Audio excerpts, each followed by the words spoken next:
जी अस्सलाम वालेकुम नाजरीन। खबर से आगे और नया दौर में आपको खुशामदीद। और आज की जो बड़ी अहम खबर है वो DGISPR जो कि पाक फौज और आर्म्ड फोर्सेस के तर्जुमान हैं, उनकी एक लंबी चौड़ी प्रेस कॉन्फ्रेंस है जिसमें कि बहुत सारे उन्होंने सवालात के जवाब भी दिए, ब्रीफ भी किया जर्नलिस्ट को। और उसमें यकीनन बहुत सी बानी खेज बातें भी हैं और यकीनन कुछ ऐसे सवालात हैं जिनका वो जवाब नहीं मिला, जो जो पूछे गए। उसके ऊपर बात करेंगे। और एक मुबैना ऑडियो लीक सामने आ गई है। एक और रोजाना तकरीबन एक ऑडियो लीक्स का मौसम है। और इस ऑडियो लीक में साबिक चीफ जस्टिस जो है साकिब निसार साहब, वो एक वकील ख्वाजा तारिक रहीम साहब को एडवाइस दे रहे हैं। वो कंटेम्प्ट केस के ऊपर और कैसे वो लगाई जाए। अब उनका रिएक्शन भी आ गया। उन्होंने कहा कि ये चोरी उनके बुनियादी हकूक हैं, वो किसी को भी लीगल एडवाइस दे सकते हैं। और ये थेफ्ट का उन्होंने कहा है कि ये उनके फंडामेंटल राइट्स में इंट्रूजन है। यकीनन ये एक मामला सीरियस तो है, क्योंकि राइट टू प्राइवेसी जो है वो वायलेट हो रहा है और बार बार इसका जिक्र भी हो रहा है कि क्या इन ऑडियो लीक्स को वो तवज्जो मिलनी चाहिए, और ये कौन करता है, और ये क्यों सामने आती हैं, और फिर इनकी फॉरेंसिक कोई वो भी नहीं होती, अकाउंटिंग भी नहीं होती, और इनको चेक भी नहीं किया जाता, और ये बस वो सोशल मीडिया पर एक बयानिया बनने के लिए इस्तेमाल हो जाती हैं।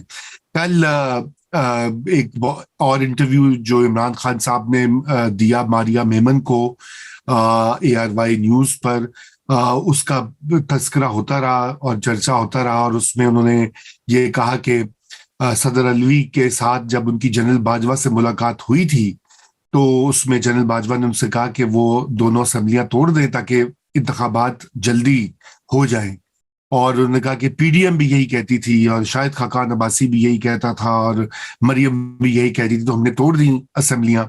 और फिर उसके बाद उन्होंने उसको डिनाई किया। उनके PTI के सोशल मीडिया हैंडल्स ने कहा कि ये सियाको सबाक से हटकर ये बयान जो है इसको नशर किया जा रहा है।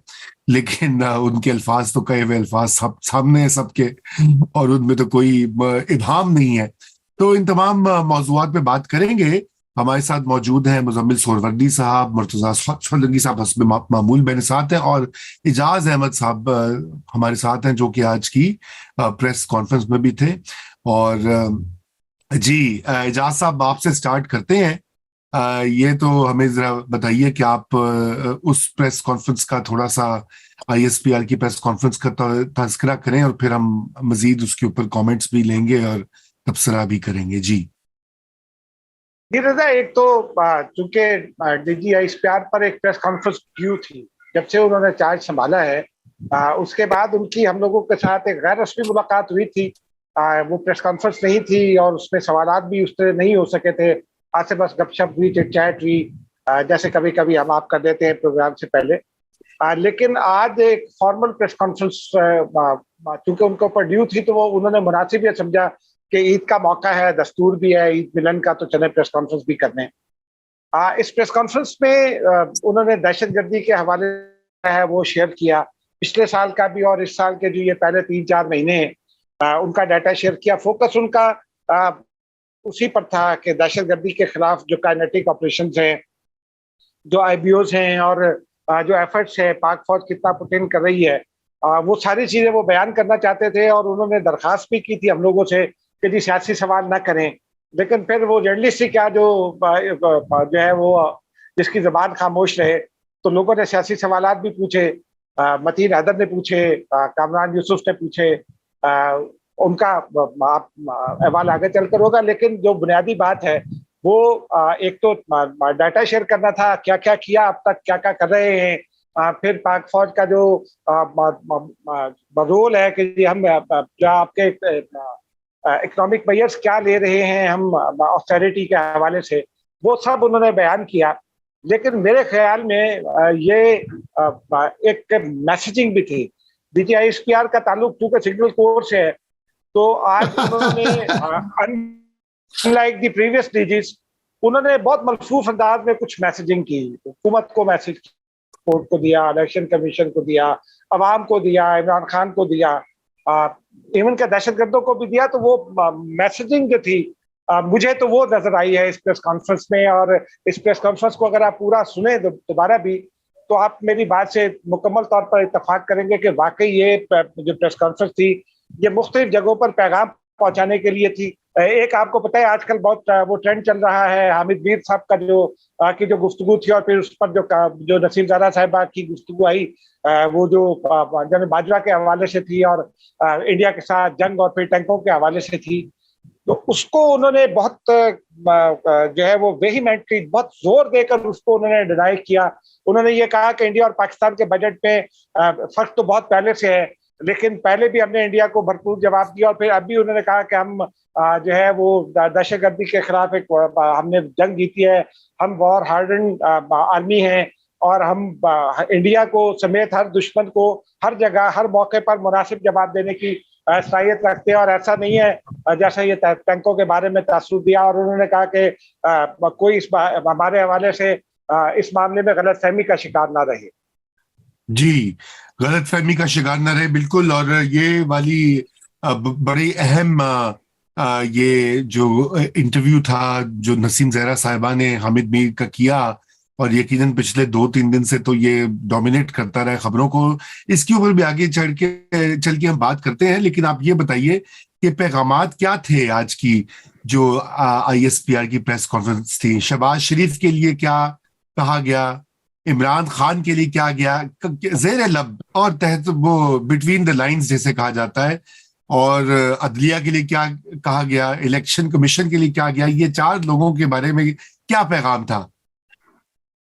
देखिए, जब हम बाहर निकले तो रिपोर्टर्स हस्ब मामूल आपस में गुफ्तगू करते हैं, लेकिन मैं हमेशा अपने दोस्त रिपोर्टर्स को ये कहता हूँ कि अगर आपको डिफेंस को समझना है तो जरा डिप्लोमेटिक रिपोर्टिंग किया कीजिए, या डिप्लोमेसी के हवाले से पढ़ा करें, क्योंकि दोनों एक दूसरे को सेकंड भी करते हैं। और मैसेजिंग जैसी डिप्लोमेसी में होती है, आजकल डिफेंस की जो सफारतकारी होती है, डिफेंस डिप्लोमेसी जिसको कहते हैं, वो भी होती है inside and outside the country, दोनों जगहों पर हो रही होती है।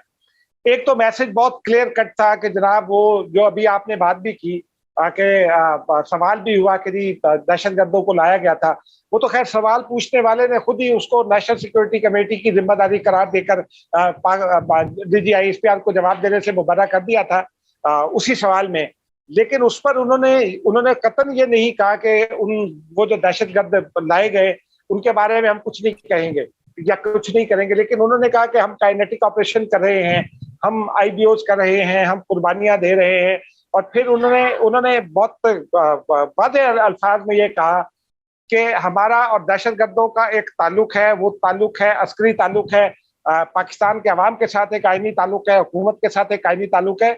और फिर उन्होंने ये कहा कि हम एक भी दहशतगर्द के खात्मे तक, आखिरी दहशतगर्द के खात्मे तक, हम दहशतगर्दी के खिलाफ ये जंग जारी रखेंगे और पूरी कुव्वत के साथ जारी रखेंगे। ये बड़ा वाज़ेह पैगाम था एक तो। दूसरा फिर कुछ आलमी अदारों के लिए पैगाम था, क्योंकि हमें आप जानते हैं कि IMF वगैरह किस तरह से पाकिस्तान को नाको चने चबा रहे हैं। और पिछले दिनों में ये खबरें भी आई थी कि जी कुछ डिफेंस एक्सपेंडिचर कम करें।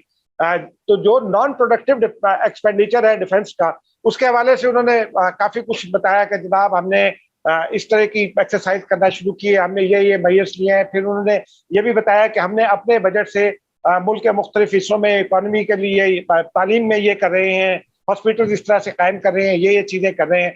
तो वो आलमी अदारों को भी मैसेज था कि जो हमारा एक्सपेंडिचर है वो खाली डिफेंस पर नहीं है, वो हम सोशियो इकोनॉमिक अपलिफ्ट के ऊपर भी वो लगा रहे हैं, ताकि हुकूमत को अगर कहीं मुश्किल हो रही है तो वो ना हो।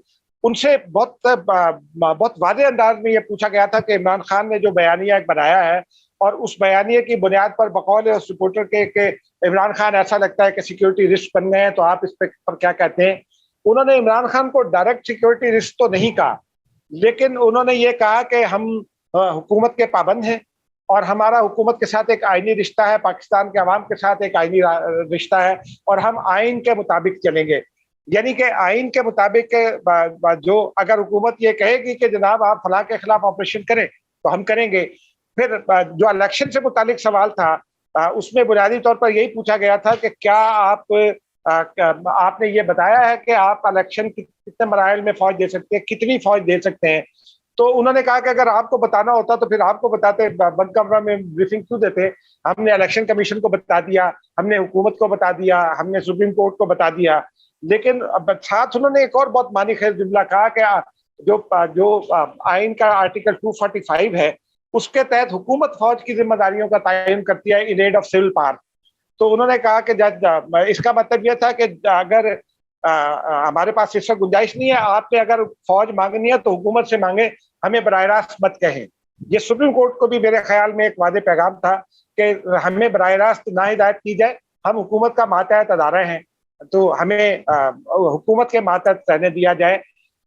और फिर एक सवाल सोशल मीडिया के हवाले से हुआ, कुछ नाम लेकर हुआ, खासतौर पर वो जो एक मेजर साहब है रिटायर्ड, जिनके बारे में ये भी इतला है कि वो यहाँ से अपने ससुरालियों के कुछ पैसे खाकर भागे हुए हैं। मुझे नहीं पता, मुझे उनका कोई एक रिश्तेदार मिला था तो उससे मुझे कहा कि मेरे पास ये स्टोरी है। तो मैंने कहा यार मैं इस किस्म की स्टोरीज करता नहीं हूँ, तो आप उनको दे जो ये करते हैं। तो वो उनके बारे में नाम लेकर और कुछ और लोगों का नाम लेकर ये स्टोरीज पीवी के जी वो फला फला यूं कह रहे हैं। तो उन्होंने कहा कि ये लोग अपनी सियासी, समाजी, माशी, कानूनी हुदूद भी उबूर कर रहे हैं और आईनी हुदूद भी उबूर कर रहे हैं। तो ये पैगामात इस तरह से बहुत वादे थे। इमरान खान के लिए भी ये पैगाम था कि जहां हैं वहां रुक जाएं, हम किसी एक खास नुक्ता नजर का। और फिर ये जो कुछ लोग ये फैलाने की कोशिश करते हैं कि इमरान खान को अंदर से एक सपोर्ट मिल रही है, तो उन्होंने बहुत वादे अंदाज में ये कहा कि मादी में हमारा ये तजुर्बा है कि किसी एक खास सियासी नुक्ता नजर या मजहबी फिरके या नुक्ता नजर को अगर सपोर्ट की गई हो तो उसका नतीजा सिवाय डिजास्टर के कुछ नहीं निकला। तो यानी कि उन्होंने ये भी वादे इशारा दे दिया कि माजी करीब में जो हमने सपोर्ट किया है इमरान खान को, वो भी एक डिजास्टर ही निकला। एक तो इसका ये पहलू है। फिर कामरान यूसुफ ने उनसे बहुत वादे अंदाज में पूछा था, और एक दो और लोगों ने जनरल बाजवा के बारे में पूछा था कोर्ट मार्शल के हवाले से, और फिर वॉर वेटरन्स की प्रेस कॉन्फ्रेंस जो भी रिसेंट हुई उसके हवाले से पूछा। तो उन्होंने कहा कि वॉर, ये जो हमारे वेटरन है ये हमारा असासा है। इन अ वे उन्होंने वो जो फौज की एक लेगेसी है वेटरन्स को प्रोटेक्ट करने की, उसको उन्होंने कहा। लेकिन साथ ही अगले जुमले में उन्होंने ये कहा कि लेकिन वेटरन्स को भी ये सोचना चाहिए कि वो फौज को सियासत में ना घसीटे। ताहम जनरल बाजवा और जनरल फैज हमीद के हवाले से उन्होंने वादे जवाब नहीं दिया, लेकिन उस वादे जवाब का जो ना देने का जो मतलब लिया है, जो हमारे साफी दोस्त वहां मौजूद थे मुझ समेत उन सब ने, वो यही है कि आइन और कानून के मुताबिक ये कार्रवाई अगर हुकूमत करना चाहे तो हम रुकावट नहीं बनेंगे, क्योंकि जनरल अमजद शेर की गिरफ्तारी का भी तस्करा हुआ। लेकिन ये तासुर था कि वो हमारे सीनियर अफसरान हैं और उनके खिलाफ तो बहुत वादे सबूत है, तो हमें दे, हमें कहानियों में मत लगाए और हमें मत उलझाए उनके खिलाफ कार्रवाई में। जी बहुत शुक्रिया, बड़ी जामे आपने तफसीलात दी। मुजम्मिल साहब, आपने सुनी इजाज साहब की जो रुदाद और ओवरव्यू दिया उन्होंने सारी इस प्रेस कॉन्फ्रेंस के हवाले से, आपके क्या कमेंट्स हैं, जरा बताइए। पहली बात तो ये है कि मुझे तो इस प्रेस कॉन्फ्रेंस से ये लगा कि पीटीआई और फौज के दरमियान फासले मौजूद हैं, क्योंकि जब उन्होंने कहा कि सोशल मीडिया पर जो ट्रेंड्स हैं और सब कुछ हैं वो काबिल मजम्मत हैं, तो इस वक्त तो पीडीएम तो वो ट्रेंड चला नहीं रही है फौज के खिलाफ, और तो पीडीएम की हिट लिस्ट पे तो इस वक्त फौज नहीं है, वो तो पीटीआई के सपोर्टर्स हैं। अभी जो जिन लोगों के बारे में इमरान खान ट्वीट करते हैं कि मेरे सोशल मीडिया एक्टिविस्ट को पकड़ लिया, मेरा फलां सोशल मीडिया एक्टिविस्ट के खिलाफ एफआईआर हो गई, फलां को एफआईए ले गया, फलां एबडक्ट हो गया, तो वो तो इमरान खान के साथी हैं जिनके ऊपर इस वक्त ये इल्जामात हैं कि वो फौज के खिलाफ मुहिम चलाते हैं, ट्रेंड चलाते हैं, फौज को दबाव में लाने की कोशिश करते हैं। तो ये हथियार तो इमरान खान के पास है, ये कभी भी पीडीएम के पास नहीं रहा। वो हम तो ये हमेशा आप और मैं इस बात पर मुत्तफिक रहे हैं कि डिजिटल प्लेटफॉर्म्स पर पीडीएम जो है वो का और पीटीआई का मुकाबला वही है जो इथियोपिया का और अमेरिका का मुकाबला है। तो लिहाजा जब उन्होंने उस सोशल मीडिया मुहिम पर कमेंट किया तो मुझे, मेरी राय में वो कमेंट इमरान खान और पीटीआई की सोशल मीडिया पॉलिसी के ऊपर था, और ये उनके लिए पैगाम था कि उसका डिस्प्लेयर उन्होंने कन्वे किया। अगर मैं एजाज साहब की बात की गुफ्तगू को ही पिक करूं कि आपको उसको डिप्लोमेटिक लैंग्वेज में देखना चाहिए, जरूरी नहीं कि नाम दिया जाए, लेकिन आप जब किसी के एक्ट की मजम्मत करती हैं तो आप उसकी मजम्मत कर रहे हो। जरूरी नहीं होता कि आप नाम लेके मजम्मत करें। आपने जब अमल की मजम्मत कर दी तो जो अमल कर रहा है उसकी ही मजम्मत कर दी आपने। तो लिहाजा मुझे तो ये लगता है कि इसमें इमरान खान साहब के लिए और उसके सोशल मीडिया डिजिटल जो हथियार हैं उनके लिए वाज़ेह पैगाम था इसके अंदर। फिर दूसरा, जो सुप्रीम कोर्ट में पोजीशन है कि हम फौज नहीं दे सकते इलेक्शन के लिए, उसको सेकंड किया उन्होंने। उन्होंने कहा कि हाँ हम नहीं, जब उन्होंने कहा कि हमने जो बात अदालत में कही है हम उस पर कायम हैं, और वो उन्होंने ये तो नहीं कहा कि हुकूमत ने गलत कह दिया है, हमारे पास तो फौज मौजूद है, हम तो देने के लिए तैयार हैं, ये पता नहीं डिफेंस मिनिस्ट्री ने कहाँ से कह दिया, ऐसी बात तो नहीं की। उन्होंने कहा हमारा जो मौकफ है वो हमने सुप्रीम कोर्ट में दे दिया है। इसका मतलब है कि इंतखाबात के हवाले से भी जो बात सुप्रीम कोर्ट में कही जा रही है कि उसको 8 अक्टूबर तक लेके जाएं, उसकी तौसीक कर दी आज DGI-SPR में। अगर इजाज साहब की डिप्लोमेटिक लैंग्वेज में मैं उसे समझने की कोशिश करूं। जी इजाज साहब। जी एजाज जी, मैं मुजम्मिल साहब की इसी बात को आगे बढ़ाना चाहता हूँ। अभी जब मैंने थोड़ी देर पहले ये कहा था कि उन्होंने बता दिया है कि हम हुकूमत के मातहत हैं, उन्होंने कैटेगोरिकल टर्म्स में उन्होंने ये कहा है कि हमें न पुकारा जाए। जब उनसे ये सवाल हुआ था कि PTI के लोग ये कहते हैं कि हम फौज के साथ बैठना चाहते हैं या फौज हमें बिठाए और क्या इन हालात में फौज को बिठाना नहीं चाहिए, तो उन्होंने बहुत कैटेगोरिकल टर्म्स में उन्होंने ये कहा कि जाए हुकूमत के साथ बात करें। वही जो बात आसिफ जरदारी ने पार्लियामेंट के अंदर की थी कि जिसको भी बात करनी है वो प्राइम मिनिस्टर के पास आएगा, तो उन्होंने भी आज यही पैगाम दिया है कि जाइए प्राइम मिनिस्टर के पास जाइए PDM की क़यादत के पास जाइए, उनसे बात करें, ते ओथे ही मुको, हमें तंग ना करें, हम साइड पे बैठे हुए हैं और अपना काम कर रहे हैं। अदलिया के लिए भी बड़ा वाज़ेह पैगाम है कि वो जो सहूलतकारी कर रहे हैं उसके पीछे फौज की सपोर्ट नहीं है।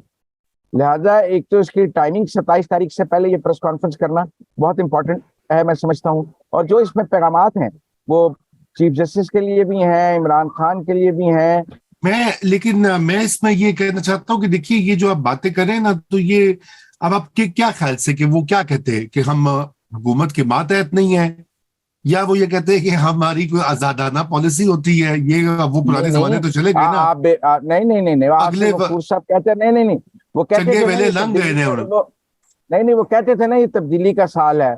वो कह सकते थे कि इंतखाबात होने चाहिए, उन्हें कौन रोक सकता था? वो कह सकते थे कि मुल्क की मसाइल का हल जो है वो फौरी इंतखाबात हैं। क्या प्रॉब्लम थी ये कहने में कि अगर मुल्क में फौरी इंतखाबात हो जाए तो सियासी काम आ जाएगा?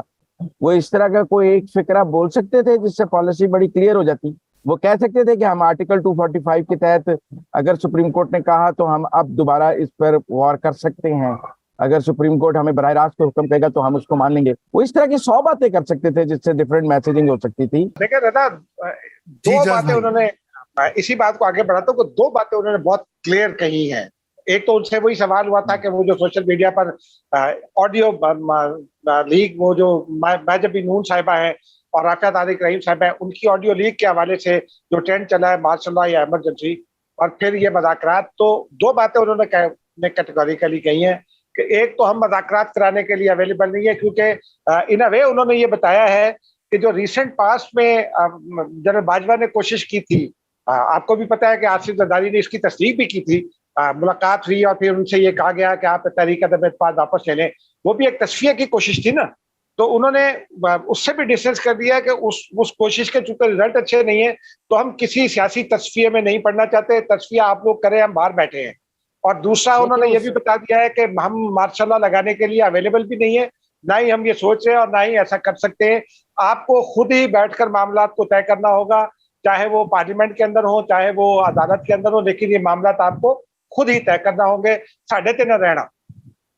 जी रूमी साहब, मेरी और ये एजाज साहब की लड़ाई हो रही हो और आप बतौर जो हैं, चूंकि आप नया दौर के रूए रवां हैं और ताकत नया दौर की आपके पास है, और अगर आप हम दोनों को लड़ने के लिए खुला छोड़ दें और उस लड़ाई को एंजॉय करें तो वो भी तो आपकी एक पॉलिसी होगी ना कि ठीक है लड़ लो। और बाकी चीफ जस्टिस साहब की सास ने भी बड़ा क्लियर कहा है कि ये कमबख्त मार्शल लॉ भी नहीं लगाती हैं, तो कमबख्तों ने आज बता दिया कि हम, अगर आप हमें कमबख्त कहेंगे तो हमें भी कमबख्त कहना आता है, सिर्फ आप ही हमें कमबख्त नहीं कह सकते। तो इसलिए वो बड़ा क्लियर था कि चीफ जस्टिस के घर में इस वक्त फौज के हवाले से क्या सोच है, और वो कहते हैं कि किसी तरह मार्शल ही लगा दें ताकि जान छूट जाए हमारी, जहां हम फंस गए हैं। तो इस वक्त तो पाकिस्तान की अदलिया पाकिस्तान में मार्शल लगवाना चाहती है, और उनके ख्याल में कि वो किसी तरह मार्च, क्योंकि मुझे तो जो उस ऑडियो लीक से बात समझ आई है, मेरे लिए तो उसमें एक ही फिक्र आता है कि ये कमबख्त मार्शल भी नहीं लगाते हैं। नहीं तो वो ये फिक्रा जो कमबख्त देखिए, हैं, लेकिन देखें, ये बात सोलंकी साहब में और इजाज साहब और मुजम्मिल साहब, ये बात भी ये ठीक है, ये ऑडियो लीक आ गई, ये कोई बहुत बड़ा तहलका नहीं था। आई मीन ये कोई ऐसी बात नहीं है कि ढकी छुपी है। पाकिस्तान की इस वक्त जो इलीट्स हैं और अपर मिडिल क्लास हैं, वहां पे ऐसी ही सोच पाई जाती है। ये क्यों एक्सेप्शन होगी? मतलब नहीं अगर आप रजा, मैं आपसे नहीं थोड़ा नहीं, सा आप मेरे, डिफरेंट। नहीं नहीं रोमी साहब, मैं आपसे देखें इस ऑडियो लीक की क्या अहमियत है।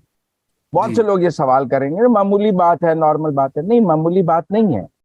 इस यहाँ ये सवाल पाकिस्तान में मौजूद है कि पाकिस्तान की अदलिया जो फैसले कर रही है, उसके पीछे उनके घर वाले और उनके घर वालों की सोच मौजूद है। उनके बच्चे और उनकी बेगमें उन्हें इन्फ्लुएंस कर रही हैं कि आप ये फैसले करें, चाहे कॉन्स्टिट्यूशन को रीराइट करें, चाहे रात को 10 बजे अदालत खोल के इमरान खान को जमानत दें। इसके पीछे कोई फौज का दबाव नहीं मौजूद है, इसके पीछे कोई स्टेट नहीं मौजूद है जो अदलिया को ये कह रही है कि आप ये काम करें, इस सियासी जमात को ये सहूलियात दें। वो जो ड्राइविंग फोर्स है वो इन जजेस की फैमिलीज हैं जो इमरान खान के जलसों में जाती हैं और सिंपथाइजर्स हैं। तो ये ऑडियो लीक उस सारी बात को एक सबूत और दलील फराम करती है कि हाँ, वो जो बात है कि ये अपने घर वालों के इन्फ्लुएंस में फैसले कर रहे हैं, वो बात सच है। वो जो बयानिया है कि इनके घर वालों ने इनके नाक में दम किया हुआ है कि किसी तरह इमरान खान को लेके आओ, उस बयानिए की सच्चाई में ये ऑडियो लीक आती है जो उसको सेकंड करती है। आप मेरी बात समझें। रजा, इसमें एक और बात भी है ना, ये ऑडियो लीक सिराज कासिम तेली की नहीं है। ये अच्छा जी, या जा इस्लामाबाद सकते जी, ये जो ऑडियो लीक है ये सिराज चैम्बर के किसी उसकी है ना, किसी यूनियन लीडर की है। ये audio leak chief justice of Pakistan की सास साहिबा की है, और एक और ऐसी शख्सियत की बेगम की ऑडियो है जो सिस्टम का हिस्सा है। वो गवर्नर पंजाब रहे हैं, वो तवील अरसा तक पॉलिटिकल पार्टीज के साथ रहे हैं और एस्टेब्लिशमेंट का मोहरा समझे जाते अच्छा थे। नहीं, लेकिन पीटीआई के वकील हैं। नहीं, लेकिन एक सेकंड, आप लोग ये सब बातें ठीक कर रहे हैं, क्या किसी की पर्सनल फैमिली की ऑडियो रिकॉर्डिंग करना लीगल चीज है? मैं देखिए, मैंने इसके ऊपर नहीं इस पर मैं आपके साथ हूं। साहब, नहीं मैं रूमी साहब के साथ नहीं हूं। नहीं, एक अजाज को खत्म करें तो फिर मैं आपको मैं दफाता उसकी हूं। दलील देता हूं। मैं आपको नहीं, एक सेकंड, मेरी उस पर एक राय है। पहले सोलंकी साहब की राय ले ले, फिर आपकी राय। पहले नहीं, सोलंकी। मैं अपनी बारी एजाज को देता हूं। जी अच्छा, जी जी, मेरी राय ये है कि बिल्कुल रिकॉर्डिंग नहीं होनी चाहिए, लेकिन इसका कसूरवार कौन? 96 में जब ये केस हुआ था सुप्रीम कोर्ट में, मसूद शरीफ ने 12 जजेस के सामने, 11 जजेस के सामने खड़े होकर कहा था कि I can't let you people to talk like this. और उन्होंने कहा था कि हम रिकॉर्ड करते हैं, हम आपकी भी करते हैं और बाकी सबकी भी करते हैं, क्योंकि हमने इस मुल्क को बचाना है। तो उस वक्त एक ऑर्डर पास करते हैं ना, या आज ये पहली ऑडियो लीक तो नहीं है ना। मौजूदा अदलिया ऑर्डर क्यों नहीं पास करती? मौजूदा अदलिया बुलाती डीजीआईबी को, बुलाती वजीर दाखिला को, सेक्रेटरी दाखिला को, और उन तमाम लोगों को जो ये लीक करते हैं। मौजूदा अदलिया बुलाती आईएसआई और एमआई चीफ को, उनसे ये पूछती कि भाई आप ये क्यों करते हैं और ये आप इसको बंद करें। क्या किसी जज ने ये हिम्मत की? आप और हम और सोलंकी साहब और हम लोग तो हिम्मत करके बात कर लेते हैं ना, इस बुरे वक्त में भी, इस दौर अब्तला में जो इमरान खान साहब का भी गुजरा। आजकल भी कोई बहुत अच्छा दौर नहीं है हमारे हवाले से, लेकिन हम लोग बात करते हैं ना।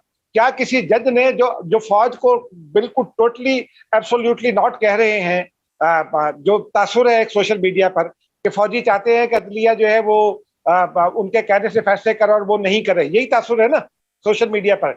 अगर वो ये इस वक्त एक स्टैंड लिए हुए हैं, इमरान खान के साथ खड़े हुए हैं लोग, या इमरान खान जो प्रोपेगेंडा कर रहे हैं उसमें वो इमरान खान को जमानतें दे रहे हैं, इमरान खान को रिलीफ दे रहे हैं, तो क्या वो उनको ये ऑर्डर नहीं पास करना चाहिए था? हिम्मत है तो करें, या फिर मुझे सबक ना पढ़ाया जाए आइन और कानून का। आप पहले तो आपकी जिम्मेदारी है ना कि आप सुप्रीम कोर्ट में बैठे, आप हाई कोर्ट में बैठे, आप सेशन कोर्ट में बैठे, आप जरा आगे आकर हिम्मत करें। है किसी में हिम्मत के ये सजा दे? इस मुल्क में आखिरी सजा एक ब्रिगेडियर साहब को तौहीन अदालत में हुई थी, जस्टिस एम.आर. कियानी की अदालत में, और उन्होंने कहा था कि जी दीवार की तरफ मुंह करके खड़े हो जाइए till the rising of the court.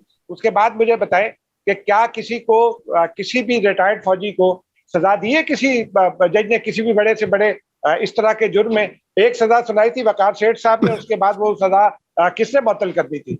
यही लोग थे ना जिन्होंने सजा उससे और पीछे जाए, और पीछे जाए असलम बेग और असगर खान केस में भी। नहीं वो ठीक है, वो आपकी बात ठीक है। हाँ जी, मेरी एक जी बात, मुज़म्मिल साहब, जब मलक कयूम और शहबाज शरीफ की ऑडियो आई तो वो जायज थी? बिल्कुल नहीं थी। अच्छा एक मिनट ना, आपने उसके ऊपर वो प्रेस क्लबों में चलाई, वो जलसों में चलाई, उससे बात की। जब मरियम नवाज और परवेज रशीद की ऑडियोज आप निकालते थे और आप कहते थे कि ये ऑडियो की बात ना करें, कंटेंट को देखें, कंटेंट को, बात क्या हो रही है, ये ना बात करें कि ऑडियो टेप हुई है। आप हमें समझाते थे कि कंटेंट इज इंपॉर्टेंट, ये मत सवाल करें। इस मुल्क का प्राइम मिनिस्टर इमरान खान कहता रहता था कि सिक्योरिटी के लिए वो मेरी बात भी सुनते हैं और उनको सुनने का हक होना चाहिए। अब प्रॉब्लम है कि अगर मलक कयूम और शहबाज शरीफ की जायज थी तो मुदाहिर अली नकवी और परवेज लाई की जायज क्यों नहीं है? हाँ वो भी जायज है, फिर वो भी जायज है। आप मेरी बात सुनिए, मैं समझ रहा हूँ जी, बिल्कुल बात आपकी जब अपनी बारी आई है तो रोने लग गए हैं, जब दूसरों की निकालते थे तो एंजॉय करते थे। ये परवेज रशीद की आ जाए, मरियम नवाज की आ जाए, ख्वाजा आसिफ की आ जाए, शहबाज शरीफ की आ जाए, नवाज शरीफ की आ जाए, आप तालियां बजाते हैं, आप पीटीआई पर उस पर ट्रेंड बनाते हैं। आप कहते हैं ये बात ना करें ऑडियो आई है, आप ये बात करें कंटेंट क्या है। वो देखें, वो 3 सहाफियों को फ्रूट बास्केट भेजने की बात कर रही हैं, देखें वो आज़रबाईजान की बास्केट्स आ रही हैं, देखें वो बात करें, मीडिया को खरीद रहे हैं बास्केटों के जरिए। आप बास्केटों के ट्रेंड चलाते हैं, आप ये नहीं कहते कि ये प्राइवेट गुफ्तगू है। आप कहते हैं वो देखें राना जवाद को बास्केट गई है, वो इसलिए ये करता है, वो करता है। तो आज जब अपनी बारी आ रही है तो रोने क्यों लग गए यार? आप बारी नहीं लेने देंगे उनको नहीं, मुकद्दस गाय हैं, उनकी बात नहीं, देखिए मैं उनकी बारी नहीं हो सकती, वो मुकद्दस गाय हैं। नहीं, मुकद्दस गाय की बात नहीं है, बात ये इसके ऊपर कोई ना कोई, देखिए ये खतरनाक ये वक्त नहीं है इस पर कानून साजी होने का, अभी जरा इसको चलने दें। नहीं, कानून साजी नहीं। 8-10 साल आपने वन साइडेड प्रोपेगेंडा किया है मुल्क में, बैशिंग की है लोगों की। अब जब इनकी बारी आई है, आप 6 महीने में रो पड़े हैं। अब आप कहते हैं बंद करा दो, क्यों बंद करा दें भाई? अच्छा, ये एमक्यूएम ने अपने एमपीए से इस्तीफे ले लिए हैं सेंसस के इशू के ऊपर। सोलंकी साहब, ये क्या हो रहा है वहां पर? क्योंकि वो कह रहे हैं गवर्नमेंट छोड़ देंगे अगर मर्दमशुमारी जो है वो उसमें उनके तहफ्फुजात जो हैं उनको एड्रेस नहीं किया गया। मैं आपको बताता हूं कि मेरे ख्याल में मेरे जो भाई हैं एजाज, वो भी मेरी इस राय से इत्तेफाक करेंगे कि शायर इस बयान के पीछे ये कहना चाह रहा है कि जरा ये मर्दमशुमारी थोड़ा सा और आगे बढ़ाएं, ताकि ये जो 14 मई को जो इलेक्शन हमारे ऊपर डालना चाहते हैं उसमें हम भी अपना राग भैरवी जो है वो डाल सके। ये इसका मकसद है। मेरा ख्याल है सेंसस पर पीपल्स पार्टी और एमक्यूएम एक ही नहीं, सेंसस पर पीपल्स पार्टी और एमक्यूएम एक पेज पर है। लेकिन ना बिलावल भुट्टो जरदारी ने भी कहा कि हमारे तो 3 करोड़ लोग सड़कों पे बैठे हैं, लोग घरों में मौजूद ही नहीं है, सैलाब में सिंध जो है सारा बह गया है, तो सेंसस कैसे हो सकते हैं? लोग घर पहुंचेंगे तो सेंसस होगा, घर तो सारे बह गए हुए हैं, लोग तो टेंटों में बैठे हैं, आप कैसे सिंध की आबादी गिन सकते हैं? और कराची एमक्यूएम भी कह रही है, तो मेरे ख्याल में कम से कम सिंध की हद तक तो सेंसस जो है वो कंप्लीट नहीं हो सकते। दोनों बड़ी जमातें जो हैं वो इस वक्त सेंसस को सपोर्ट नहीं कर रही हैं, और मुझे वो दोनों जमातें सेंसस के हवाले से एक पेज पे नजर आ रही हैं। वो रूरल के हवाले से वही बात कर। जी आपकी इजाजत से सोहरवर्दी साहब से वो वसीम बादामी वाला एक मासूम सा सवाल मैं पूछ लूं? जी, क्या सवाल है वो? सोहरवर्दी साहब, मुझे ये बताइए कि बिलावल भुट्टो जरदारी हो, शहबाज शरीफ हो, खालिद मकबूल सिद्दीकी हो, ये कहाँ है इस वक्त? ये हुकूमत में है ना। सेंसस पर कंट्रोल किसने करना है? हुकूमती अदारे सेंसस कर रहे हैं ना। हुकूमती अदारों को क्या हुकूमत की जानिब से और पार्लियामान की जानिब से एक डायरेक्शन नहीं दी जा सकती है करारदाद पास करके कि जी ये ऐसे ना करें ऐसे करें? देखिए ना, सेंसस तो सेंसस ऑर्गेनाइजेशन ने करना होता है ना। इजाज साहब आप हैं बहुत सादा आदमी, और आप जुर्रत तो करें ना। आप शरीफुल नफ्स आदमी हैं, सादा आदमी है। ये लड़ाई है रूरल और अर्बन सिंध की हजमनी की, कि क्या सिंध पर रूरल सिंध की हजमनी होगी या अर्बन। ये हाकमियत की लड़ाई है, ये सिंध पर हाकमियत की लड़ाई है। आप समझें, अगर अर्बन सिंध की सीटें और रूरल सिंध के बराबर हो जाएं, उसके करीब पहुंच जाएं, तो फिर रूरल सिंध की सिंध पर हाकमियत खतरे में पड़ जाएगी। फिर लाड़कानी से आकर तो कराची में वजीर आला नहीं बन सकेगा, कराची का अपना वजीर आला बन जाएगा। अभी कोई 10-15 दिन पहले बिलावल भुट्टो जरदारी भी इस सेंसस को कबूल करने के लिए तैयार नहीं है, और एमक्यूएम भी इस सेंसस को कबूल करने के लिए तैयार नहीं है। शहबाज शरीफ साहब ने नेशनल असेंबली में एक तकरीर फरमाई थी, और उसमें उन्होंने भी कहा था कि ये सेंसस पर खदशात दुरुस्त हैं। तो मैंने मरियम औरंगजेब साहिबा से और दूसरों से पूछने की कोशिश की थी कि भाई सेंसस ऑर्गेनाइजेशन को हिदायत कौन जारी करेगा, एक डायरेक्टिव पास करें, करारदाद ना कौमी असेंबली में या ज्वाइंट सेशन में, किसने आपको रोका है? ये सिर्फ बात वही है जो शायर का तस्करा किया ना, तो मैं उस राय से मुकम्मल इत्तेफाक करता हूँ कि शायर बहुत समझदार है जी। शायर का देखे ये जो सिंध की जो ये दो बड़ी कम्युनिटीज हैं, उनके अंदर जो इख्तलाफात हैं और जो मसाइल हैं, वो एक बहरहाल एक लंबा किस्सा है। लेकिन मैं मुख्तसरन ये कहना चाह रहा हूं कि ये जो इस्तीफे लिए गए हैं, उससे मुझे पीपल्स पार्टी और ये जो मौजूदा बहाल शुदा एमक्यूएम है, उसके दरमियान किसी घमसान के रन का कोई खदशा नहीं है। मैं सिर्फ इतना कहूंगा। अच्छा, हाँ, यानी कि कोई बहुत बड़ी इससे डेवलपमेंट नहीं निकलेगी, बल्कि ये जो एक मजमूई हिकमत अमली है मौजूदा मखलूत हुकूमत की, उसके साथ वो अंग्रेजी में बड़ा एक अच्छा लफ्ज है डवटेल, वो उसके साथ एक डवटेल करता है, पता नहीं क्या तर्जुमा उसका होगा। जी, मुताबिकत रखता है। मुताबिकत रखता है। अच्छा, बहरहाल जी, मैं ये चाहता हूं कि इसके अब हमारे पास अब चंद ही मिनट बाकी हैं, तो एक और जो हमारा था, हम इफ्तिखार फिरदौस से हम पूछना चाह रहे थे कि दो मुतजाद वो इतलात आ रही थी, हो सकता है कि एजाज को पता हो, क्योंकि मुझे इफ्तिखार नजर नहीं आ रहे, कि ये जो कबल स्वात में ये जो वाकया हुआ है, क्या ये इस एक इतला तो ये आ रही है कि वहां पर कोई शॉर्ट सर्किट हुआ और वहां पर कोई असला पड़ा हुआ था, वो फटा है, उसकी वजह से वो इमारत गिर गई है। दूसरी इतला ये थी कि वहां पर कोई खुदकुश धमाका हुआ है। तो अगर किसी को पता हो तो जरा एजाज साहब, अगर किसी को आपको अगर पता हो। जी, मैंने इसके ऊपर थोड़ा सा काम किया, फिर आज DGI से पूछा भी। तो जो बात अब तक एस्टेब्लिश हुई है, और एक जख्मी पुलिस वाले का बयान भी आया है, वो ये बात ये एस्टेब्लिश हुई है कि जो वहां बारूद रखा जाता था वो डिफ्यूज करके रखा जाता था और लाइट मुनक़ता थी। और शायद जो मेरी समझ में आई है लोगों से बात करने के बाद, कि वो जो बॉम्ब था या जो कुछ भी था, वो कोई डेटोनेटेड रखा गया। मतलब वहाँ ये सैबोटेज एक्टिविटी भी हो सकती है, क्योंकि अभी इब्तदाई तहकीकात हो रही हैं। बज़ाहिर तो ऐसा लगता है कि शायद अंदर से ही वो बारूद खुद ब खुद फट गया, लेकिन वो किसी की साजिश भी हो सकती है कि उसने अनडेटोनेटेड जो है वो रखने के बजाय डेटोनेटेड रख दिया, कोई फ्यूज लगा रह गया, गलती से भी लगा रह गया, ये भी हो सकता है। लेकिन ये बाहर से कोई कार्रवाई नहीं हुई है, ये एस्टेब्लिश्ड बात दिख रही है इस वक्त तक ना। और सिर्फ अब तक ये बात सामने आ सकी है कि जो कुछ भी हुआ वो उस कमरे के अंदर से हुआ, चाहे वो कोई भी अगर कोई इंसान होता तो उसकी लाश के तीसरे मिल जाते, लेकिन बारूद रखने में जिस किस्म की गफलत शायद ओजड़ी कैंप में हुई होगी, या ओजड़ी कैंप का वाकया एक हमारे पास पहले से एक मिसाल है, आपको तो याद होगा 86 का, तो उसी तरह का एक वाकया ये मुझे लगता है। लेकिन ओजड़ी कैंप में खुशकिस्मती रही और यहाँ बदकिस्मती रही।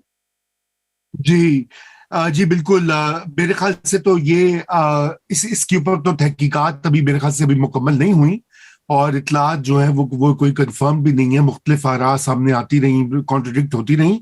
लेकिन ये बात जरूर है कि वहां पे जो हम देख रहे हैं पिछले कई महीनों से दहशतगर्दी की अटेम्प्ट्स और वाकयात में इजाफा तो हुआ है, और जिस तरह से अब दोबारा से टीटीपी का खतरा पाकिस्तान के लिए एक रियलिटी बन चुका है, तो वो ये आप उसको रूल आउट नहीं कर सकते।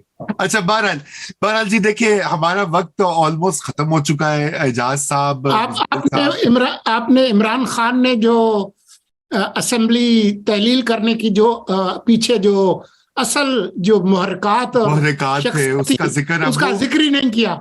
हाँ, अच्छा, उसका जी जिक्र अब ये है कि मसला ये है कि आप एक मिनट का कमेंट दीजिए। आपसे स्टार्ट करता हूँ मुजम्मिल साहब। उन्होंने कहा कि जनरल बाजवा ने कहा मुझे मेरे लिए ये तो कोई इम्पोर्टेंट बात नहीं कि बाजवा ने मुझे कहा असेंबलियां तोड़ दो, मैंने असेंबलियां तोड़ दी, फलां ने ये कहा ये तोड़ दो, ये तो इमरान खान की आदत है। मेरे लिए उसमें एक ही फिक्रा बहुत अच्छा था कि मैंने एक सबक लिया है कि आइंदा मैं आर्मी चीफ पर एतबार नहीं करूंगा और उन पर बिल्कुल किसी आर्मी चीफ पर एतबार नहीं करूंगा। मेरे लिए वो आसिम मुनीर साहब के लिए पैगाम था कि अगर मैं आपके साथ बिल्कुल आप पे एतबार नहीं करूंगा और आपके साथ चलना बड़ा मुश्किल है, क्योंकि जब वो ये कहते हैं कि मैंने ये सबक सीख लिया बाजवे से कि आइंदा मैंने किसी चीफ पे एतबार नहीं करना, तो दरअसल तो सिटिंग चीफ का पैगाम होता है ना कि मैं तुम्हारे साथ तुम पे एतबार नहीं करूंगा। तो जब मैं कहूँ रूमी साहब मैं आप पे एतबार नहीं करूंगा, तो आपको ये हक हासिल है ना कि आप मुझ पर एतबार ना करेंगे। बिल्कुल ऐसी बात है। मैं तो वैसे भी जो है आपको पता है खान साहब की तरह किसी पे एतबार नहीं करता। जी सोलंकी साहब, आपका कमेंट। मुझे खुद समझ नहीं आ रही, या मुझे ये समझ आ रही है कि इमरान खान को याद नहीं रहता कि वो किसी सवाल का क्या जवाब देते हैं, और उनको परवाह भी नहीं है। ये बात तो सारे करें ना, इमरान खान के ऊपर तो वो हो रहे हैं सब। वीडियो क्लिप मैंने भी शेयर किया था, मैंने भी उसके ऊपर कमेंट्री खूब की है, मजा आया है। लेकिन जो बात जब जनरल बाजवा ने उससे पहले ये ऐलान किया जी हम न्यूट्रल हो चुके हैं और हमारा कोई लेना देना नहीं है, तो फिर ये क्या तरीका होता है कि एक तरफ आप एक पॉलिसी बताएं, दूसरी तरफ आप वो फॉर्मर प्राइम मिनिस्टर को कह रहे हैं तुम असेंबलियां तोड़ दो, तुम वो पैगाम। वो तो इसलिए कि आपने उसको गॉस्पेल ट्रुथ समझ लिया जो इमरान खान ने कहा। हाँ, जबकि वो गॉस्पेल ट्रुथ। रूमी साहब मैं आपको बताता हूं, अगस्त में एक आदमी क्यों कहेगा कि असेंबली तहलील करें, जबकि असेंबली तहलील होती है जनवरी में, वो भी मिड जनवरी में। तो वहां जो मेरे जराए हैं वो वहां पर दो बातें थी। एक तो आप शहबाज शरीफ की हुकूमत गिरा दें, जैसे आपने मेरे अलाइज जो है वो मुझसे रूठ गए थे और आपने उनको नहीं रोका, तो आप जो है वो इनको, अभी आप हैं आर्मी चीफ, आप बराए मेहरबानी इनसे कहे इत्तेहादियों से कि निकल जाए ताकि उसकी हुकूमत ऐसे ही गिर जाए। तो उस पर बाजवा साहब ने कहा कि अगर ऐसा हो भी तो आपको कोई फायदा नहीं होगा, आपके लिए बेहतर ये है कि आप असेंबली में वापस चले जाए। एक तो ये बात थी। दूसरी ये थी कि उन्होंने कहा कि जी आप ठहर जाए ना ताकि आसिम मुनीर आर्मी चीफ ना बने। वो आपको अगर एक्सटेंशन देते हैं तो मैं भी दे देता हूं, आपको मैं लंबे अरसे के लिए दे देता हूं। और ये बात कि जी DGISI उस वहां पर मौजूद नहीं था, ये फैक्चुअली गलत है, ये भी मैं आपको बता दूं। तो ये अच्छा, उसका जो मकसद था वो ट्विन था, एक कि शहबाज की हुकूमत गिराए, दूसरा हर हरबा इस्तेमाल किया जाए कि आसिम मुनीर आर्मी चीफ न बने। इसका असेंबलियों के तहलील से कोई ताल्लुक वास्ता नहीं है, ये आफ्टर थॉट है। जब आसिम मुनीर हो गया अपॉइंट तो उसके 2 दिन बाद पिंडी में आकर उसने फिर मायूसी में ये काम किया। अब ये किस अक्लमंद ने उसको बताया था, इस पर बाद में बात करेंगे। जी इजाज साहब, आपका फाइनल कमेंट और फिर हम रैप अप करते हैं। जी मेरी इसके ऊपर आई है कि एक जमाने में ना वादा को, चूंकि मैंने केस रिपोर्ट किया सुप्रीम कोर्ट में, तो वो जितने ही अपनी करप्शन थी वो सारी लाइन लॉसेस में पार कर देते थे। तो इमरान खान साहब ने भी जो कुछ भी अपनी तमाम गलतियां हैं वो पार कर दी है जनरल बाजवा पर। मेरे तो 2 ही नुक्ते हैं और मेरा रिस्पॉन्स बड़ा क्लियर है। मैं समझता हूं कि जब तक एहतसाब नहीं होगा, सवालात नहीं किए जाएंगे और ये जो कुछ करते रहे जनरल बाजवा और जनरल फैज की जोड़ी, 2 हंसों की जोड़ी ने जो 7 साल इस मुल्क में तबाही फेरी है, वो उसका सवाल। इमरान खान आपको पसंद है या नहीं है, मैं कम से कम इस चीज की तो जरूर दाद देता हूं कि उसने टफ तरीके से अब वो हैंडल तो कर रहा है, उसके अपने इंटरेस्ट हैं, बिल्कुल जारी बात है, वो पावर में पहले भी चाहिए थी, अभी भी चाहिए, लेकिन ये कमाल है कि यहाँ पर इस तरह की इस लेवल की इंजीनियरिंग हो। और दूसरा इस इदारे के लिए भी सबक है। ये तो आज एक चीफ है, कल कोई और आ जाएगा, 3 साल बाद कोई और आ जाएगा, कि खुदा के लिए जिस तरह के बंदे आप सेलेक्ट करते हैं सोच समझ के किया करें। तो सॉरी, हमारा वक्त खत्म हो गया है, और नहीं तो उसके ऊपर मजीद बहस की जा सकती थी। नाज़रीन, खुदा हाफिज।